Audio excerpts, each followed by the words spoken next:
Halo, Halo Buyun, Assalamualaikum. Waalaikumsalam. Hai, gimana? Sorry ya. Iya Buyun, nggak apa Buyun. Akhirnya kita ngobrolnya malam ini via online. Iya, Alhamdulillah. Alhamdulillah. Tadi kayaknya di sekolah susah ya kita buat me time seperti ini. Iya Bu, banyak yang masih dipersiapkan buat di Mas di ajang Stetsa ini Bu. Oke. Kayaknya tadi kamu lari ke atas, lari ke bawah, pontang nanti. Saya juga Kejar-kejaran sama, Bu. sorry. Tadi harus ngetes bakatnya anak-anak, lalu ada rapat dengan Bapak Ibu guru. Jadi Iya kita Bu. mungkin ngobrolnya via online saja. Eh, Kamu free kan? Sudah selesai tarawih kan? Aman Bu, aman. Free Aman. saya. Oke, takjil udah ya, udah landing ya. Ya, Oke, kenapa sih? Ada masalah apa? Atau ada something yang harus kita obrolin kayaknya kok serius? iya. Ya ada yang ingin saya sharing sih ke Buyun juga. Saya butuh pendengar gitu ya Buyun, karena Ya. Buyun juga salah satu guru kepercayaan saya Bu. Ya terkait antara organisasi di sama kelas gitu sih Bu, sama pembelajaran di kelas kayak gitu Bu Yun. Apa kamu eh, oke kan jalanin apa namanya ketua OSIS dan pelajar sekarang ini. Kamu belum belum waktunya turun loh. Iya, masih di tengah-tengah ini Kayaknya Bu. kayaknya ada something nih di masalah organisasi dan sekolah. Iya betul. Iya Bu Yun. Oke oke oke oke. Gimana gimana? Eh, Bolehlah cerita dulu. saya juga memposisikan kan saya ini adalah ketua OSIS ya Bu di OSIS SMA 4, dan juga pastinya saya harus memposisikan saya itu pelajar, saya itu murid di kelas saya. Nah, Hmm. ya, karena sejatinya saya rasa memang tidak ada pemimpin yang sangat sempurna ya, Bu. Jadi semua orang itu pasti masih progres belajar, dan itu masih saya rasakan sih, Bu. Hmm. Bahwasanya di akhir-akhir ini ya, Bu, karena memang kegiatan di SMA 4, di OSIS SMA 4 juga estafet, setiap bulan itu pasti ada kegiatan gitu ya, Bu. Entah itu dari kegiatan OSISnya sendiri atau mungkin kegiatan sekolah yang kegiatan eskul-eskul yang direalisasikan itu memang sangat aktif sih Bu di SMA 4. Nah, karena banyaknya kegiatan itu ya Bu, pastinya saya sebagai pelajar di kelas juga ya saat pembelajaran, saat diterangkan materi sama guru sambil kepikiran, aduh proposalnya gimana, ininya gimana itu gitu. Jadi ya saya rasa ada beberapa hal yang perlu dibenahi Bu dari saya sendiri, karena eh, untuk membagi dua hal ini masih kebingungan gitu sih Bu Yun. Oh gitu. Oke. Eh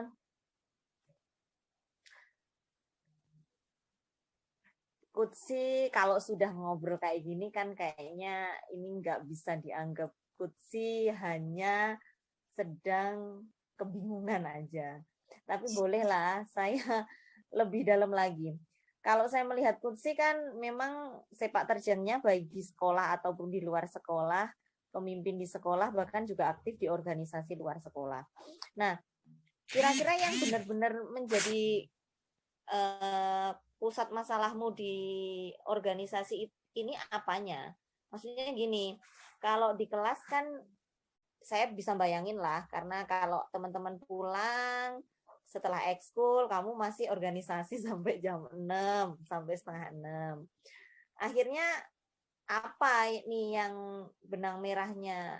Apakah ada satu pelajaran khusus yang membuat kamu kepontalan atau memang ada event khusus yang membuat kamu benar-benar menguras tenaga? Mungkin bisa diceritakan lebih dalam lagi. Iya Bu Yun, untuk di organisasinya dulu gitu ya Bu.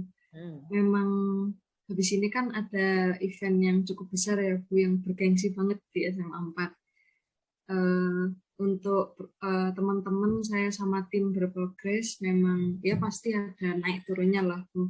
Ketika saya sama teman-teman berusaha untuk menyatukan pikiran dan di situ pastinya saya menerima opini teman-teman dan juga walaupun mungkin dari diri saya sendiri saya mengutarakan opini kemudian entah itu diterima opini saya atau tidak ya Bu sama tim saya itu juga hal yang wajar ya Bu di satu organisasi. Dan memang kemarin-kemarin ini sempat Bu kita ada pertemuan dengan pihak-pihak eksternal yang karena pihak eksternal ini kan kita bisa lihat memang ya sifat dan karakternya pasti unik ya Bu.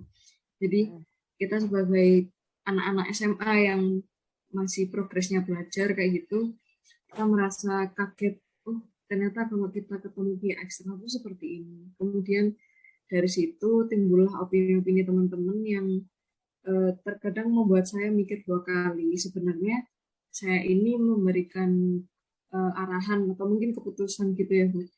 Ini tuh benar nggak atau sesuai nggak jalannya sesuai dengan apa yang memang seharusnya saya lakukan kayak gitu Bu Yun. Oke. Kalau yang namanya tim terus akhirnya event memang lumrah ya akhirnya kita kerjasama. Apalagi kalau eventnya besar ya kerjasamanya akan lebih luas. Nah sekarang yang menjadi persoalan itu kamu sudah sampai sejauh apa sih berkomunikasi dengan anak-anak? Kan pastinya sudah kamu sebagai leader kan pasti dalam satu pengambilan keputusan ada pertimbangan-pertimbangan khusus. Proses komunikasi kamu dengan teman-teman di timmu itu seperti apa sejauh ini? Saya masih ingat ya Bu beberapa minggu yang lalu, kalau nggak salah di bulan Februari kemarin, Maret, itu memang ada beberapa di anggota tim saya itu secara personal mereka komunikasi sama saya Bu. Mereka kasih saya evaluasi, kemudian mereka bilang ya mereka memberikan apa ya harapan-harapan Bu untuk bagaimana saya bisa membawa teman-teman ini ke depannya. Yang jelas di situ akhirnya saya bisa mendapatkan sudut pandang yang baru Bu. Jadi teman-teman saya jadi tahu gimana sih teman-teman melihat seorang Kutsi ini, oh ternyata seperti ini dan seperti itu. Nah di situ juga pastinya ada timbal balik ya Bu. Jadi saya ceritakan, saya juga bilang ke teman-teman, saya apresiasikan sama mereka Bu, terutama ini di tengah jabatan yang pastinya ada gelombang naik turunnya gitu ya Bu. Di situ saya apresiasi, kemudian saya coba tengahi mungkin beberapa hal yang mereka rasa apakah ini benar-benar kutsi atau bukan atau seperti apa itu yang saya luruskan ke teman-teman. Jadi saya cenderung berkomunikasi dengan beberapa teman-teman di organisasi itu memang secara personal Bu. Jadi saya selalu pintar-pintar curi waktunya Bu. Jadi walaupun teman-teman masih di hektik ya Bu, masih di tengah-tengah event, misalkan sempat ngobrol 5 sampai 10 menit saya ajakin ngobrol gitu Bu. Ya mancingnya pun bukan yang kamu kerjanya sampai mana, tapi basa-basi yang membuat dia nyaman dulu. Jadi banyak belajar juga sih Bu cara bagaimana seorang pemimpin itu harus berkomunikasi dengan anggotanya, kemudian dia menyampaikan sebenarnya yang dia ingin cari tahu seperti apa itu kan ada taktiknya kayak gitu Bu. Oke, sudah bagus no sih. Kamu sudah melakukan trik ya untuk bisa berkomunikasi atau pendekatan personal dengan timmu. Ya betul, itu memang salah satu alternatif yang smart menurut saya. Jadi memang sebagai pemimpin kalau kasarane blusukan ya, blusukan ke anggota untuk mengetahui secara persen masalah-masalah mereka dan progres dari pekerjaan mereka tanpa kita mendikte itu sebenarnya sudah sangat luar biasa sekali. Nah, kamu punya nggak sih second hand atau orang kepercayaan lah? Kan pastinya ya saya tahu timmu itu sebenarnya tim yang sudah luar biasa dan setiap anak memiliki kompetensi ya dan kemahiran, kecakapan yang mumpuni di setiap bidangnya. Tapi ada nggak sih individu-individu yang kamu jadikan itu tadi tangan kanan gitu? Ya, tangan kanan pastinya ada Bu Yun. Dari wakil-wakil saya sendiri, Amel sama Tio, mereka benar-benar bekerja sesuai bagaimana title mereka berdiri Bu. Jadi ketika ya pastinya ada ini ya Bu, setiap ada opini-opini yang keluar ketika kita ada koordinasi bareng, pastinya di situ mulailah muncul mungkin emosinya teman-teman, dan emosi itu nggak selalu yang marah ya Bu, pastinya mungkin teman-teman ini ada penolakan, kemudian ada fase mereka menerima opini dan lain-lain. Di situ saya lihat memang para tangan kanan saya ini mereka bisa memahami teman-teman dan bisa menengahi. Bahkan apa ya, keinginan saya dulu ketika waktu itu kan saya pingin ya Bu, kalau ada rapat OSIS tuh rapatnya yang enak, nggak yang marah-marah kayak yang apa yang diberitakan di sosial media kayak gitu-gitu Bu. Nah itu alhamdulillah saya lihatnya memang sangat terrealisasikan Bu. Jadi bukan bukan apa ya, badan pengurus harian, bukan BP hanya yang mengeval teman-teman gitu, bukan, tapi kita pancing teman-teman untuk mereka beropini bagaimana progres yang sudah teman-teman lalui ketika event ini berjalan. Oh, yang awalnya tidak tahu cara mengajukan persuratan ke Sarpras, ternyata alhamdulillah sudah ada progres, sudah tahu, dan alurnya bagaimana, atau mungkin eh, apa ya, hal-hal yang menjadi administrasi di OSIS yang seharusnya teman-teman semua tahu ini, itu saya pribadi ya Bu, saya pribadi menilai ini upgrade sih Bu dari tahun-tahun kemarin, yang sebelumnya mungkin teman-teman yang title-nya cuma mereka pengurus bukan BPH, mereka untuk yang tahun sekarang itu lebih dikasih pengertian kenapa sih kok dalam administrasi teman-teman ketika membeli sesuatu harus sesuai aturan-aturan seperti ini, seperti A, B, C, D, F, G, dan seterusnya seperti itu. Itu ketika ada koordinasi rapat kita jelaskan, kita flooring semuanya Bu. Jadi harapannya memang untuk pengurus-pengurus setelah saya nanti, mereka ini nggak ada momen mereka kaget kok begini begitu kayak gitu Bu Yuni. Oke, berarti dari komunikasi yang lebih bersifat personal ya, jadi nggak selalu semuanya dalam forum, lalu ada tangan kanan lah atau individu-individu yang sudah Kutsi tunjuk untuk mempermudah bergeraknya organisasi ini. Jadi sudah ada 2 solusi loh yang sebenarnya sudah kamu lakukan. Lalu kira-kira tadi kan masalahnya masalah internal dan eksternal. Kalau internalnya ini sebenarnya 2 hal ini sebenarnya sudah menjadi potensi kamu untuk bisa mensolidkan lagi timmu. Nah, kalau masalah eksternal ini yang muncul apa sih sebenarnya Kutsi?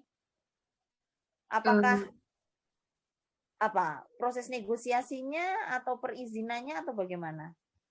Ya, mulai dari hal-hal yang masih perlu saya pelajari lebih dalam sih Bu Yun, mungkin bagaimana sistem saya posisi ini bekerja sama dengan pihak-pihak eksternal, apalagi ini bekerja samanya ada sistem pendanaannya juga itu Bu Yun, yang sangat krusial juga bagi teman-teman pengurus kayak gitu Bu Yun, yang memang di beberapa hari kemarin sempat ya bikin saya kepikiran 2 kali sih Bu Yun. Oke, pendanaannya gimana? Kalau event yang mau datang ini kan memang gede ya. Ini kayaknya event terbesar di semester ini. Kalau pendanaannya gimana sih? Rencananya kamu ambil pendanaan event ini dari mana? Ya, untuk event ini memang sudah ada perhitungan ya Bu, dari pengurus-pengurus juga, dari bendahara apa, event. ya dari mulai kita menganggarkan dananya dari sekolah sekian, kemudian kita ada target sponsor sekian, kemudian ada target donatur sekian, dan hubungannya itu begini Bu Yun, yang kita mau gencarkan ini kan pastinya ke eksternalnya seperti apa gitu ya Bu Yun.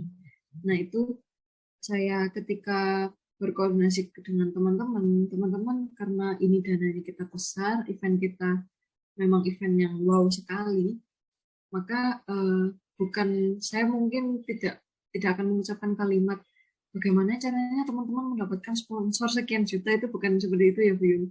Tapi selalu saya dorong dari belakang, eh, apa yang sudah teman-teman dapatkan untuk sponsoran ini, apakah berupa nominal atau berupa dukungan-dukungan yang berupa materi di dalam event itu. Mungkin kalau kita ngomongnya, oh dapat sponsoran konsum, oh dapat sponsoran ini, persewaan kostum dan lain-lain kayak gitu tuh. Jadi eh, bukan saya yang nagih gitu, bukan ya Bu, tapi eh, saya ada kesadaran di situ bahwa kalau kita ada urusan sama eksternal pasti ada enak nggak enaknya gitu ya Bu Yun. Jadi em, di situ saya mencoba untuk kasih pengertian ke teman-teman yang memang job desk-nya di pihak eksternal. Mereka ini menemukan ketidaknyamanannya seperti apa. Nah itu yang memang kalau nanti ini permasalahannya sangat krusial, saya selalu konsultasi dengan Bapak Ibu kesiswaan kayak gitu Bu Yun. Good. Jadi betul Kutsi, yang namanya event besar itu tidak akan lepas dari pendanaan yang besar ya. Kamu sudah bisa jabarin kalau kamu ada rencana ambil pendanaan dari sekolah, juga dari sponsor, juga dari donatur. Nah kalau yang kita bicara eksternal ya, donatur dan sponsor, ya memang betul kalau kerjasama itu penuh resiko. Tapi tidak ada yang tidak mungkin kalau kita bisa kerjakan sama-sama.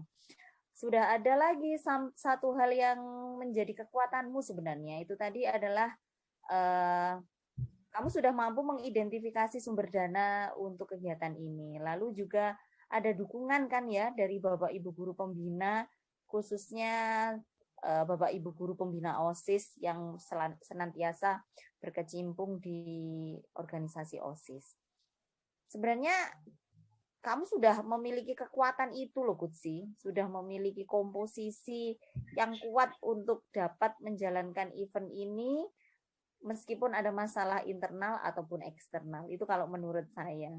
Nah, rencananya apa ada hal lagi yang ingin lebih kamu lebih kamu lakukan nih dari premis-premis yang sudah kamu sajikan tadi? Ya Bu, mungkin saya langsung paparkan gitu berupa cerita gitu ya Bu. Tadi ketika saya melihat teman-teman persiapan untuk tes bakat, saya memang melihat walaupun teman-teman puasa ya Bu, mereka kerjanya itu totalitas banget Bu. Nggak tahu kenapa tiba-tiba teman-teman ini, saya merasa terkesan Bu sama kerja teman-teman hari ini. Dan di situ itu yang ingin saya pelajari, yang ingin saya uh, apa ya, saya cari tahu untuk mempertahankan situasi seperti itu Bu. Jadi bahkan tadi itu saya sempat ingat ya Bu, ada salah satu pengurus yang sebenarnya mungkin jamnya sudah mau jam berbuka, kemudian saya suruh pulang, tapi dia nggak mau Bu. Enggak, ini masih ada tanggung jawabku, ini masih ada harapanku sih, nanti aja pulangnya kayak gitu Bu. Ya memang menuju jam berbuka masih sedikit lama, tapi di situ yang saya lihat dari teman-teman progresnya itu mulai naik di situ Bu. Jadi kesadaran teman-teman ketika mereka diamanai satu tanggung jawab, mereka selesaikan sampai akhir beneran, sampai selesai gitu Bu. Itu yang menurut saya cukup membuat saya terkesan, karena waktu itu juga Pak Doni juga pernah mengamanai saya. Orang memang bisa berkomitmen di depan, tapi yang sulit itu konsistennya. Itu yang justru sampai sekarang ini saya pegang Bu. Saya juga selalu harus belajar. Saya bisa apa ya eh, merakyat gitu Bu ke teman-teman supaya apa? Supaya konsistennya teman-teman ini bisa bertahan sampai nanti Bu, bahkan sampai tahun ke depannya lagi gitu. Oke. Pernah nggak kamu kasih reward ke timmu? Iya, eh, reward Sudah itu pernah belum? memang ya pernah, memang bukan secara materi ya Bu, tapi ada satu momen yang saya ingat waktu itu event classmeet Bu yang perlombaan olahraga antar kelas. Itu posisinya memang teman-teman panas-panasan, capek dan lain-lain. Waktu itu sudah selesai Bu eventnya, di hari itu sudah selesai dan waktunya memang kumpul untuk evaluasi. Dan saya tahu persis Bu, teman-teman sudah mempertanyakan, Mbak Kutsi ini evalnya ngapain sih, dimarah-marahin tah atau disuruh menyebutkan kesalahan tah Mbak, kayak gitu tah. Itu saya cuma diem senyum-senyum Bu, dan pada saat evaluasi itu dimulai, saya sengaja memang tidak menyebutkan apapun kesalahan teman-teman. Di situ saya mengucapkan banyak terima kasih ke teman-teman. Kita ya tepuk tangan bareng-bareng dan memancing apa ya kebahagiaan teman-teman gitu Bu. Jadi eh, kalau orang kalau orang bilang itu muji gitu ya Bu. Jadi terima kasih teman-teman karena tadi udah ada yang bantuin begini, kalian ada yang begini begitu. Nah seperti itu Bu. Kemudian saya lihat raut mukanya teman-teman panitia itu kayak puas banget Bu di situ. Jadi kayak nggak ada kapok-kapoknya buat ayo ngadain kayak gini lagi Mbak gitu. Akhirnya setelah itu ditutup doa, terus kita foto-foto kayak gitu Bu. Oke. Itu sudah beberapa, itu event yang kemarin ya. Iya, Kalau dengan event yang ke depan ini lebih besar mana eventnya? yang di depan ini Bu. Yang di depan ini. Mungkin ada rencana gitu mau kasih hal yang berbeda atau reward yang beda gitu buat anak-anak nanti setelah event ini di evalnya. Kepikiran gitu nggak sih? Kepikiran pasti ya Bu, apalagi untuk menuju hari H, menuju puncaknya event ini, itu kan kita ada di bulan puasa ya Bu. Itu memang saya sama teman-teman pengurus sempat kepikiran, nggak apa-apa nanti kalau misal kita pulang malam, kita buka bareng di sini sama teman-teman panitia, kayak gitu Bu Yun. Jadi nanti udah kebayang-bayang Bu, nanti habis buka kita ya sambil makan, sambil cerita-cerita, sambil nyeritain tadi lu pesertanya begini begitu, tadi ternyata ada kayak gini, tadi lu aku capek, aku kayak gini. Jadi momen makan-makan bareng itu yang mau kita manfaatin juga sebagai rewardnya teman-teman panitia itu. Oke. Nah, itu mungkin salah satu choice yang luar biasa sih yang bisa dilakukan tuh untuk nanti lebih merekatkan lagi hubungan antar tim karena memang hektik banget ya anak-anak di sekolah kan sekarang Iya. akhir-akhir ini. Tapi kan organisasi bukan hanya dengan antar pengurus OSIS. Nah, pembina OSISnya ada rencana juga nggak sih diajak atau gimana gitu? Ya pasti Bu diajak karena untuk persiapan ke puncaknya di hari H event nanti itu kan pasti sampai ya mungkin sampai malam itu wajar ya Bu.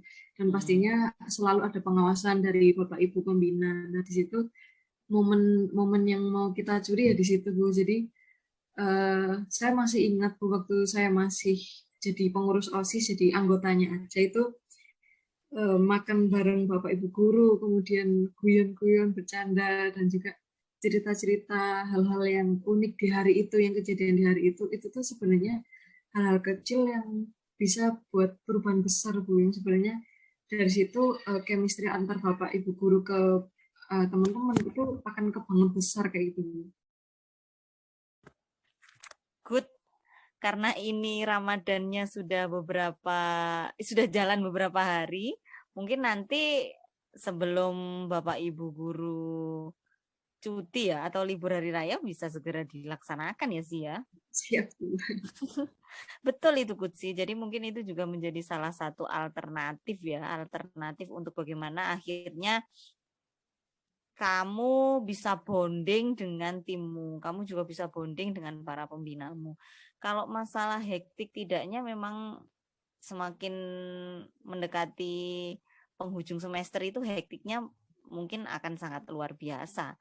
Karena anak-anak di kelas juga sudah mulai penilaian dan lain sebagainya. Itu sudah hal yang lumrah. Tapi memang betul seperti yang kamu katakan tadi, komunikasi lah lagi-lagi yang menjadi highlight ya, Butsi. Iya, Bu. Sebenarnya selain tangan kanan tadi ya, kamu apa sih kekuatan yang ada pada dirimu untuk bisa tetap berdiri sebagai ketua OSIS sekarang itu apa? Iya, Bu. Memang hal-hal yang masih membuat saya berdiri di sini itu pastinya ada dari internal saya sendiri dan juga dari eksternal ya Bu. Ya memang eksternal ini saya memang suka Bu melihat profil-profil dari setiap orang, setiap individu yang saya temui, mulai dari Bapak Ibu guru, kemudian terutama teman-teman seumuran saya ya Bu yang karakternya berbeda-beda. Jadi teman-teman ini memiliki latar belakang yang berbeda. Jadi mereka mereka merespon apa ya?